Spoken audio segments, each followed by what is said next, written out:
Baby ചേച്ചി, baby ചേച്ചി, baby ചേച്ചി, ബേബി ചേച്ചി, ബേബി ചേച്ചി,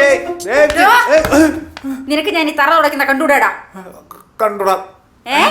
അല്ല, കാണാം. എന്നിട്ട് നീ ഇനി ഈ ഉണങ്ങാത്ത തറയിലോട്ട് ചെളി മുഴുവൻ ചവിട്ടി കയറ്റി ഞാൻ പിന്നെ കഴുകണ്ടേ? എന്നാ ഇവിടെ കിടന്ന് അധികം ചെളിയാക്കാതെ ഇറങ്ങിപ്പോ.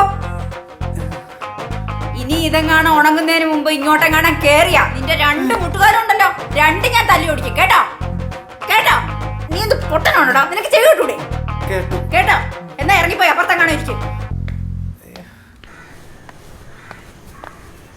എടാ നീ എന്താ ഇവിടെ ഇരിക്കുന്നത്? ചുമ്മാ. സാമേ, മനുഷ്യനായി ഇമ്മാരും അടിപാടില്ലട്ടാ. കാര്യം നമ്മളവരെ ശമ്പളം കൊടുത്താണ് ഇവിടെ നിർത്തിയിരിക്കുന്നത്. എന്നും പറഞ്ഞ എല്ലാ ജോലിയും അവരെ കൊണ്ടെടുപ്പിക്കണം. ഇവിടെ വാ, ഇവിടെ വാ, എണീക്ക് വാ. നീ അങ്ങോട്ട് പോകുമ്പോണോ? എന്താ? ഒരു ചെറിയ പ്രശ്നമുണ്ട്. എന്ത് പ്രശ്നം? എടാ, ഞാൻ നേരത്തെ അങ്ങോട്ട് കയറി ചെന്നപ്പോഴേ അവരുടെ മുറി ക്ലീൻ ചെയ്യായിരുന്നു. ഞാൻ അവിടെ നടന്നെന്ന് പറഞ്ഞിട്ട് അവരെ പിടിച്ച് പുറത്താക്കി. എന്നിട്ട് ചെവിയിലൊക്കെ പിടിച്ച് എടാ തല്ലിയടാ അവര്. ഓടാ, തല്ലിയതൊന്നും ആയിരിക്കില്ല, തള്ളിയതായിരിക്കും. എനിക്ക് നല്ല വേദനയൊക്കെ ഉണ്ട്. പിന്നെ അവരൊന്നും തൊട്ടപ്പോൾ തന്നെ നീ അങ്ങോട്ട് ഉരുക്കിപ്പോയി. പിന്നെ വഴക്ക് പറഞ്ഞിട്ടുണ്ടാവും. അതിപ്പോൾ ആർക്കാണെങ്കിലും ദേഷ്യം വരില്ലേ? തുടച്ചുകൊണ്ടിരിക്കണതിന്റെ മോളിൽ കൂടി നടന്നാൽ എനിക്കാണെങ്കിലും ദേഷ്യം വരും. അതിന് നീ എപ്പോഴാണ് തുടച്ചിട്ടുള്ളത്? അല്ല, ഞാൻ തുടച്ചിട്ടില്ല. പക്ഷെ എടാ സാമേ, അവർ നിന്നെ ചിലപ്പോൾ ഒരു അനിയനെ പോലെ ഇരിക്കും കണ്ടിരിക്കുന്നു. നിന്റെ പ്രശ്നം എന്താ അറിയോ? നീ ആൾക്കാരെ കാണാത്താണ്. ഒന്നുമല്ല, എന്തോ പ്രശ്നമുണ്ട്. എന്ത് പ്രശ്നം? എടാ, അവരിവിടെ വന്ന് കുറച്ചേരം കഴിഞ്ഞപ്പോൾ തന്നെ ഇല്ലേ എൻ്റെ അമ്മയെ പോലെയാണ് തോന്നുന്നത്.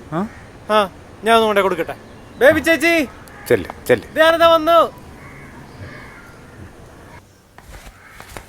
ഇതെന്തുവാടാ ഇത്? മാട് പോലെ വളർന്നിട്ട് നിനക്ക് നല്ല പച്ചക്കറി നോക്കി വാങ്ങി അറിഞ്ഞൂടെ? നോക്കിയായിരുന്നോ? ഇതെന്തുവാ ഇത്? എന്തുവാ ഇത്? ഒളിച്ചാണോ വാങ്ങിച്ചോണ്ട് വരുന്നത്? ഒളിക്കാതെ വാങ്ങിച്ചോണ്ട് വരണം. കേട്ടോ? കറുവപ്പില ഇതിന്റെ ഇല കണ്ട അറിയത്തില്ല ഇത് മുഴുവൻ വിഷമാണെന്ന്. ഞാൻ നിനക്കൊക്കെ എന്തൊക്കെ വാഴച്ചുണ്ടാക്കി തരുന്നേ. ഈ തക്കാളി കണ്ടോ ഇവിടെ കീറിയിരിക്കുന്നത്? എന്നാ ഇതെല്ലാം കൊണ്ടുപോയി വേറെ വാങ്ങിച്ചോണ്ട് വാ. എന്താടാ, എന്ത് പറ്റി? എടാ, ഈ പച്ചക്കറിയൊക്കെ ചീഞ്ഞാന്ന് പറഞ്ഞ കുറെ ചീത്ത പറഞ്ഞടാ. എന്നിട്ട് ഇതൊക്കെ മാറ്റി മേടിച്ചോണ്ടിരാൻ പറഞ്ഞു. എന്റെ ദേഹത്ത് എന്താടാ പാടൊക്കെ ഉണ്ടല്ലോ? എടാ, നമ്മള് മുരിങ്ങ മുറിച്ചല്ലടാ മേടിക്കുന്ന സാമ്പാർ ഇടാനായിട്ട്. അത് മുറിച്ച് മേടിച്ചെന്ന് പറഞ്ഞ അവരതൊക്കെ വെച്ച് തന്നെ അറിഞ്ഞടാ. അവരെല്ലാം മുഴുവനായിട്ട് ആരും പുഴുകണത്. ഇതെന്താടാ, ചോരയാണോ?